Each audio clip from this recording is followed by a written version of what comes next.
So we've used a mask to draw attention to the area that we want to focus on and to blur the areas that aren't so important and create a nice selective focus effect.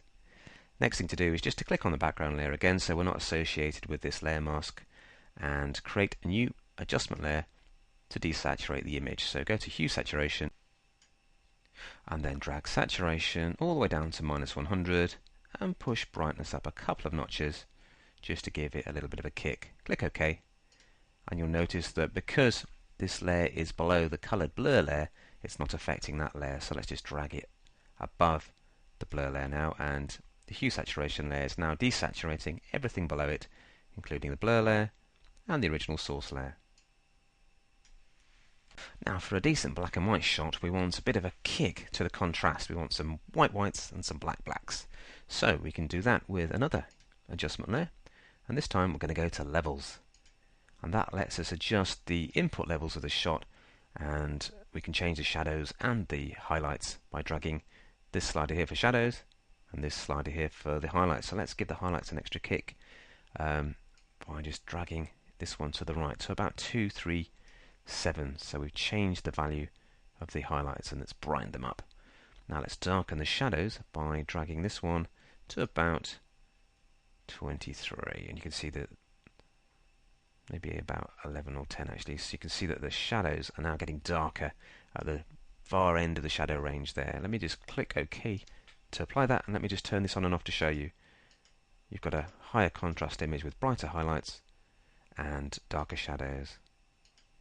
And let's have another look. If you want to adjust an adjustment layer, just double click on it, and you can then tweak the midtones as well by dragging this slider. So we change that to about 1.53. We're brightening up the midtones, and that's what the image was suffering from. A lot of detail was missing in those midtones. So if I just take that up to about here, we've now got darker shadows, brighter midtones and brighter highlights, and that's looking a lot better now. There's a nice range of tones from shadows, midtones to highlights. So you can adjust adjustment layers anytime you like. So there's before, a little bit dull, and there's after, much more kick and impact.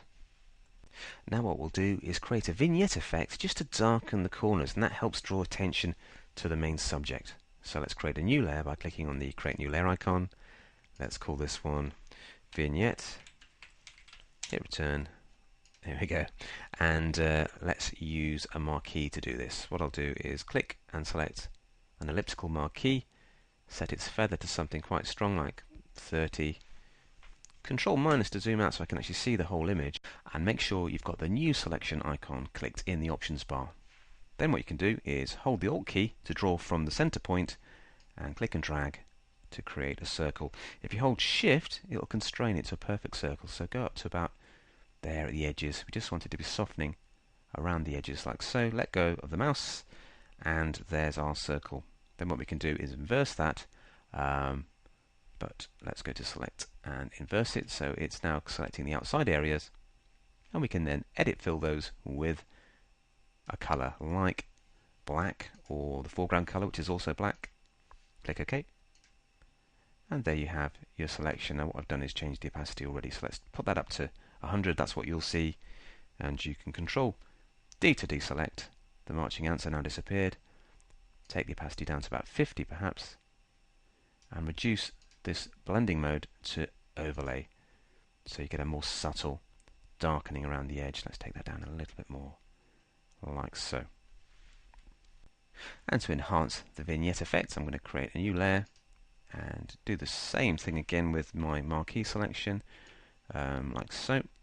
I'm just going to use this to make a vignette on the right hand side of the image now. What I'll do is feather it a little bit more, and you can feather after you've drawn it by going to Select, Feather, and typing in a higher value like 19 perhaps, so it'll be much softer. Inverse the selection, fill it with black, and Control D to deselect. This time I'm going to change it to overlay again, but keep a slightly darker opacity, like so. I'm going to pop it underneath the previous layer for a more subtle effect, and then use the eraser tool on an opacity of 100% just to get rid of the vignette on the left here. but leave it on the right. So it's darkening slightly more at this side of the image, just to give it a bit more visual variety. And there you have a monochrome makeover with a variety of different techniques. And what we'll do in a separate movie is just look at a way to add a border to this so that you can enhance the image with an attractive border.